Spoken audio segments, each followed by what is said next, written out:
Hello मेरे प्यारे विद्यार्थियों, आचार्य सुपर 20 में एक बार फिर से आपका स्वागत है। प्यारे विद्यार्थियों, मैं नीरज। प्यारे विद्यार्थियों, बताऊंगा आज आप लोगों को 11 नवंबर सन 2023 का बहुत ही महत्वपूर्ण करंट अफेयर। प्यारे विद्यार्थियों, आज का करंट अफेयर ऐसा होगा जिससे आने वाले एग्जाम में आप लोगों को कोई ना क्वेश्चन जरूर लगेगा। तो प्लीज़ इस वीडियो को पूरा देखें और इस पूरे की पूरी वीडियो से नोट्स जरूर बनाएं। तो चलो शुरू करते हैं। क्वेश्चन नंबर 1 से 10 मिनट का सेशन है प्यारे विद्यार्थियों, बहुत ही महत्वपूर्ण सेशन है। देखो क्वेश्चन नंबर फर्स्ट क्या कहता है, 37वें राष्ट्रीय खेलों में सर्वाधिक पदक किसने जीते। तो किसने जीते प्यारे विद्यार्थियों, आपके महाराष्ट्र राज्य ने। तो इसका आंसर क्या हो जाएगा, ए। और कुछ और इंपॉर्टेंट फैक्ट जानेंगे अगली स्लाइड में। देखो इसी से रिलेटेड राष्ट्रीय खेल 25 अक्टूबर को गोवा में शुरू हुए और 9 नवंबर सन 2023 को समाप्त हो गए। तो अगर ये तिथि आ जाए कि ये खेल कब शुरू हुए थे, तो क्या कहेंगे 25 अक्टूबर को। कहाँ शुरू हुए थे, गोवा में शुरू हुए थे। और इनका समापन कब हुआ है, तो क्या कहेंगे 9 नवंबर सन 2023 को। अगर आपसे कहा जाए समापन समारोह पणजी के, यानी कि अगर ये कहा जाए कि किस स्टेडियम पर हुए थे, तो क्या कहोगे पणजी के श्यामा प्रसाद मुखर्जी इंडोर स्टेडियम में। ठीक है, उसके बाद यहाँ इस खेलों में कुल कितने एथलीटों ने और कुल कितने खेल विधाओं ने भाग लिया, तो 43 तो खेल विधाएं थी और कितने प्लेयर थे, तो क्या कहेंगे 10,000 से अधिक एथलीटों ने इसमें भाग लिया। इस स्पर्धा में 80 स्वर्ण पदक सहित 228 पदक जीतकर महाराष्ट्र शीर्ष पर रहा। 38वें राष्ट्रीय खेल अक्टूबर नवंबर सन 2024 में, यानी कि अगले साल के कहाँ होंगे ये भी मैं बता चुका हूं। तो कहाँ होंगे, उत्तराखंड में। ठीक है, ये बात भी आप लोग याद रखोगे। राज्य और केंद्र शासित प्रदेशों के एथलीट राष्ट्रीय खेलों में पदक के लिए स्पर्धा करते हैं। देखो यहां से 5-6 सवाल बने। आयोजन कब हुआ था, तो क्या कहेंगे 25 अक्टूबर सन 2023 को। समापन कब हुआ, 9 नवंबर सन 2023 को। समापन और आयोजन कौन से स्टेडियम पे हुआ, तो क्या कहेंगे पणजी के श्यामा प्रसाद मुखर्जी इंडोर स्टेडियम पर। और उसके बाद टोटल कितने खेल थे, 43 खेल थे। प्लेयर कितने थे, 10,000 प्लेयर थे। उसके बाद पहले स्थान पर कौन सा रहा, महाराष्ट्र। और अगले साल के मतलब सन 2024 के राष्ट्रीय खेल कहां होंगे, तो क्या कहेंगे उत्तराखंड में। ये बात भी आप लोग याद रखोगे। नेक्स्ट स्लाइड है, देखो नेक्क्स्ट इसी से रिलेटेड है प्यारे विद्यार्थियों। इसका पहला संस्करण कब हुआ था, 1924 में हुआ था। उसके बाद अगर आपसे कहा जाए 1924 से 1938 तक इसे भारतीय ओलंपिक खेलों के नाम से जाना जाता था। अगर ये कहा जाए कि इसे कब भारतीय ओलंपिक खेलों के नाम से जाना जाता था, तो क्या कहेंगे 1924 से लेकर के 1938। फिर उसके बाद नेक्स्ट है प्यारे विद्यार्थियों से रिलेटेड, वर्ष 1940 में भारतीय ओलंपिक खेलों का राष्ट्रीय खेल, यानी कि इन्हें राष्ट्रीय खेल नाम कब दिया गया, तो क्या कहोगे 1940 में। ये बात भी आप लोग याद रखोगे कब दिया गया प्यारे विद्यार्थी, 1940 में। यानी कि ये जो तीसरा पॉइंट है, ये 1940 में इन्हें कौन सा नाम दिया गया, राष्ट्रीय खेल। उसके बाद इन खेलों का शुभांकर क्या था, तो शुभांकर क्या था प्यारे विद्यार्थियों, मोगा। ये बात भी आप लोग याद रखोगे। इनका आदर्श वाक्य क्या था, ये 2 क्वेश्चन तो बहुत ही ज्यादा महत्वपूर्ण है। तो इनका आदर्श वाक्य क्या था, गेट सेट बकरी, गेट सेट बकरी। ये बात भी आप लोग याद रखोगे। इससे पहले 36वें संस्करण इस बार कौन से नंबर के थे, 37वें। और 38वें अगले बार के कहां होंगे, उत्तराखंड में। इस बार के कहां हुए, गोवा में। और इससे पहली बार के कहां हुए थे, तो याद रखोगे गुजरात में। ये तीनों साल के आप लोग बहुत ही ज्यादा महत्वपूर्ण है। इनमें से कोई भी एक क्वेश्चन आप लोगों से जरूर पूछा जाएगा। तो ये था क्वेश्चन नंबर फर्स्ट और उससे रिलेटेड कुछ इंपॉर्टेंट फैक्ट, ये कॉपी में जरूर लिखें।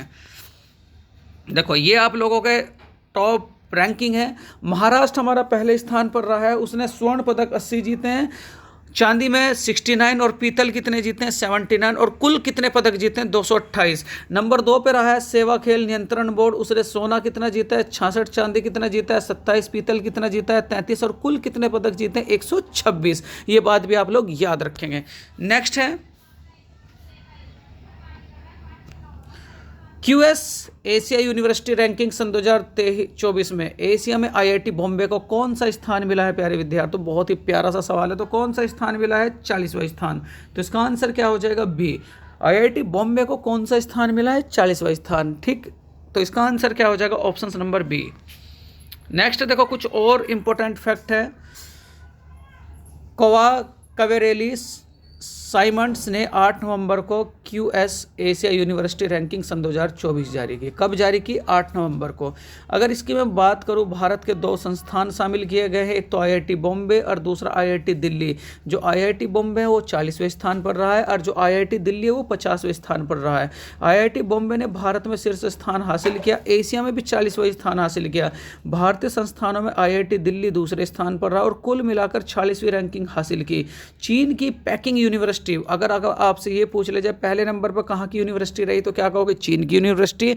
और कौन सी यूनिवर्सिटी रही तो क्या कहोगे? पैकिंग यूनिवर्सिटी ने नंबर 1 रैंक हासिल की है। हांगकांग यूनिवर्सिटी को दूसरा स्थान मिला है और फिर उसके बाद नेशनल यूनिवर्सिटी ऑफ सिंगापुर को तीसरा स्थान मिला है। और इस साल की QS एशिया यूनिवर्सिटी रैंकिंग में एशिया के कुल 856 विश्वविद्यालयों को शामिल किया गया है। पहले स्थान पर कौन है प्यारे विद्यार्थी? चीन की यूनिवर्सिटी। नंबर 2 पे कहाँ की यूनिवर्सिटी है? हांगकांग की यूनिवर्सिटी। और नंबर 3 पे कहाँ की यूनिवर्सिटी है? सिंगापुर की यूनिवर्सिटी। हमारा IIT बॉम्बे कौन से स्थान पर रहा प्यारे विद्यार्थी? 40वीं। और IIT दिल्ली कौन से स्थान पर रहा तो क्या कहेंगे? 40वें। इतनी बात आप लोग इससे क्वेश्चन से रिलेटेड याद रखोगे। नेक्स्ट है सैयद मुश्ताक अली ट्रॉफी पहली बार किसने जीती? तो पहली बार किसने जीती थी? याद रखेंगे, पंजाब। और पंजाब ने किसे हराया है? बड़ौदा को। चलो इससे कुछ इंपॉर्टेंट फैक्ट प्यारे विद्यार्थी अगली स्लाइड में मैं डिस्कस करूंगा। तो इस बार की सैयद अली मुश्ताक अली ट्रॉफी सन 2023 किसने जीती तो क्या कहेंगे? पंजाब पहली बार जीती है। किसे हरा करके? बड़ौदा को। देखो कुछ इंपॉर्टेंट फैक्ट है। सैयद मुश्ताक अली T20 ट्रॉफी में पहली बार फाइनल में पंजाब की टीम ने हासिल की। पहली बात, पंजाब ने बड़ौदा को 20 रन से हराया। डायरेक्ट पूछ लेगा कि कितने रनों से हराया तो क्या कहोगे? 20 रनों से। फाइनल मैच मोहाली के पंजाब क्रिकेट एसोसिएशन स्टेडियम में खेला गया, ये भी याद रखोगे। पूछ लेगा कि सैयद मुश्ताक अली ट्रॉफी फाइनल का मैच किस स्टेडियम पर खेला गया तो क्या कहोगे? पंजाब में मोहाली के पंजाब क्रिकेट एसोसिएशन स्टेडियम में खेला गया। टूर्नामेंट में सर्वश्रेष्ठ खिलाड़ी पंजाब के अभिषेक शर्मा रहे। फाइनल मैच में Anmol Preet Singh player of the match रहे। ठीक, सीरीज में सर्वश्रेष्ठ प्लेयर कौन थे ये बताओ मुझे जरा तो क्या कहोगे? अभिषेक शर्मा। और फाइनल में सर्वश्रेष्ठ प्लेयर कौन थे तो क्या होगा? अनमोल प्रीत सिंह। इतनी बात भी आप लोग याद रखोगे। नेक्स्ट प्यारे विद्यार्थी देखो कुछ और बातें। भारत में घरेलू T20 क्रिकेट चैंपियनशिप चल रही है। रणजी ट्रॉफी का आयोजन BCCI द्वारा टीमों के बीच किया जाता है। इसका नाम पूर्व टेस्ट क्रिकेटर सैयद मुश्ताक अली के नाम पर रखा गया। इसका आयोजन पहली बार सन 2006 और 7 सेशन में किया गया था। कौन सी ट्रॉफी का प्यारे विद्यार्थी? तो सैयद मुश्ताक अली ट्रॉफी का आयोजन सन 2006 और 7 सेशन में किया गया था। तमिलनाडु ने सबसे अधिक बार इस ट्रॉफी को जीता है। कितनी बार? 3 बार इस राज्य ने जीता है। इतनी बात भी याद रखो। अगर यही पूछ ले कि सबसे अधिक बार सैयद मुश्ताक अली ट्रॉफी का विजेता राज्य कौन है तो क्या कहोगे? तमिलनाडु। कितनी बार? 3 बार। बहुत इंपॉर्टेंट क्वेश्चन है प्यारे विद्यार्थी, बहुत ही सिलेक्टेड क्वेश्चन है। अंडमान सागर में पहली बार म्यांमार और किस देश के बीच मरूमैक्स अभ्यास आयोजित किया गया तो क्या कहोगे? भारत और रूस। तो इसका आंसर क्या हो जाएगा? Option number B. अगर आपसे कहा जाए भारत और कजाकिस्तान के बीच कौन सा युद्ध अभ्यास होता है तो क्या कहेंगे? कौन सा अभ्यास होता है प्यारे विद्यार्थी? तो क्या कहेंगे? काजिंद। भारत और ब्रिटेन के बीच कौन सा होता है तो क्या कहेंगे प्यारे विद्यार्थी? भारत और ब्रिटेन के बीच कौन सा होता है? अजय वॉरियर। अगर आपसे कहा जाए प्यारे विद्यार्थी भारत और नेपाल के बीच में कौन सा होता है? सूर्य किरण। और भारत और श्रीलंका के बीच में कौन सा होता है प्यारे विद्यार्थी? मित्र शक्ति। इतनी बात भी आप लोग याद रखोगे। नेक्स्ट है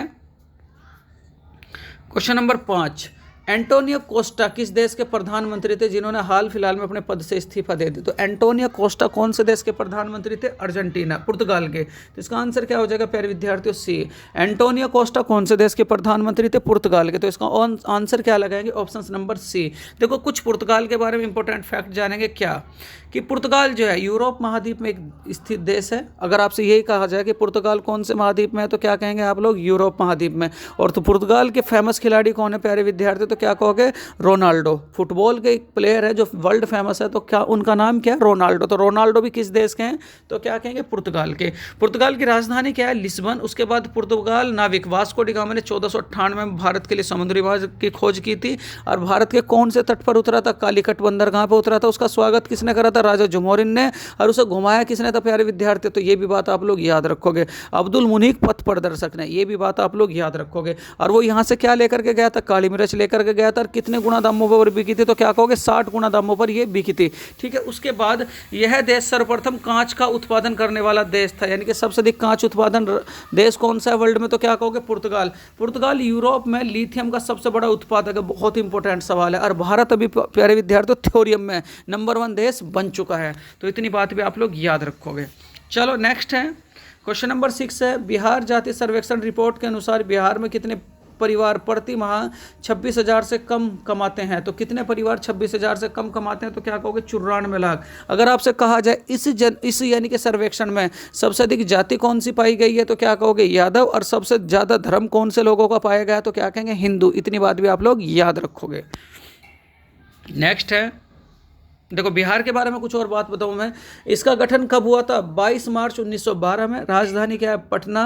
मुख्यमंत्री कौन है इसके, नीतीश कुमार। राज्यपाल कौन है, राजेंद्र विश्वनाथ अलंकर। और राष्ट्रीय उद्यान यहाँ कौन सा पड़ता है, वाल्मीकि राष्ट्रीय उद्यान, बहुत ही इंपॉर्टेंट है, चंपारण में पड़ता है। और टोटल विधानसभा सीट कितनी, तो क्या कहेंगे 243। इतनी बात भी आप लोग कॉपी में नोट करके लिखेंगे। नेक्स्ट है प्यारे विद्यार्थियों, क्वेश्चन नंबर 7। सरकार द्वारा रियायती दरों पर गेहूं का आटा उपलब्ध कराने के लिए आटे का कौन सा ब्रांड लॉन्च किया गया, तो आंसर क्या हो जाएगा प्यारे विद्यार्थियों, option number D, Vande Bharat का आटा। तो कौन सा ब्रांड अब लोगों को मुहैया कराया जाया करेगा, तो क्या कहोगे वंदे भारत आटा। ऑप्शन नंबर डी इसका राइट आंसर हो जाएगा। नेक्स्ट है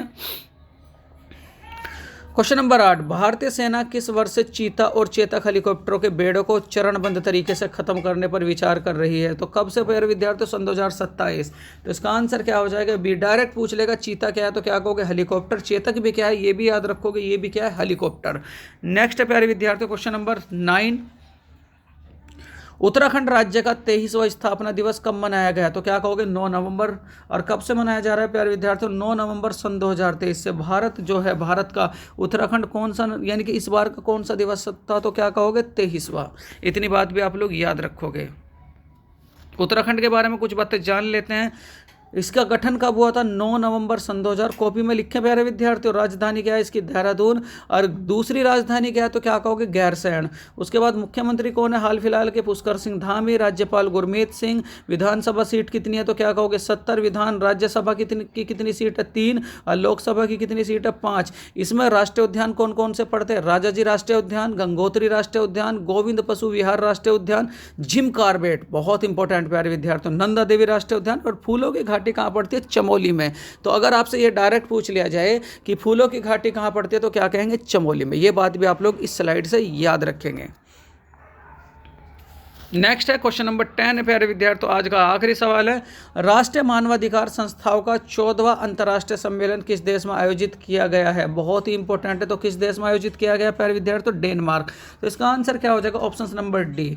चलो कुछ डेनमार्क के बारे में जान लेते हैं। इसकी राजधानी क्या है, कोपेनहेगन। सम्राट कौन है इसके, मेघराज द्वितीय। और प्रधानमंत्री कौन है, मेटे फेडरिक्सन। इतनी बात भी आप लोग इस सवाल से याद रखोगे। अगर प्यारे विद्यार्थियों देखो एक बात और है, जितने भी क्वेश्चन मैं आप लोगों को मुहैया करा रहा हूँ ये बहुत ही इंपॉर्टेंट कंटेंट है प्यारे विद्यार्थियों। अगर ये क्वेश्चन आप कॉपी में रोज लिखते हो, केवल 10 या 12 मिनट का ही तो सेशन है प्यारे विद्यार्थियों, इतनी देर तो आप लोग रील देख लेते हो। उन्हें छोड़ करके अगर आप अपने क्वेश्चन तैयार करोगे तो बहुत जल्दी, देखो आप लोगों को ज्योग्राफी की series date to date provide कराई जा रही है, और इधर से प्यारे विद्यार्थियों करंट अफेयर आप लोगों को डेली टू डेली प्रोवाइड करा रहा जा रहा है। ठीक है, अगर ये सारी की सारी चीज़ें आप लोगों को अच्छी लग रही है तो प्लीज़ प्यारे विद्यार्थियों इस वीडियो को ज़्यादा से ज़्यादा मित्रों में शेयर करें, अपने दोस्तों में शेयर करें, अपने रिश्तेदारों में शेयर करें। और अगर ये कंटेंट आप लोगों को पसंद आ रहा है तो प्लीज़ लाइक करें, शेयर करें, सब्सक्राइब करें। Thank you for watching this video प्यारे विद्यार्थियों, नमस्कार।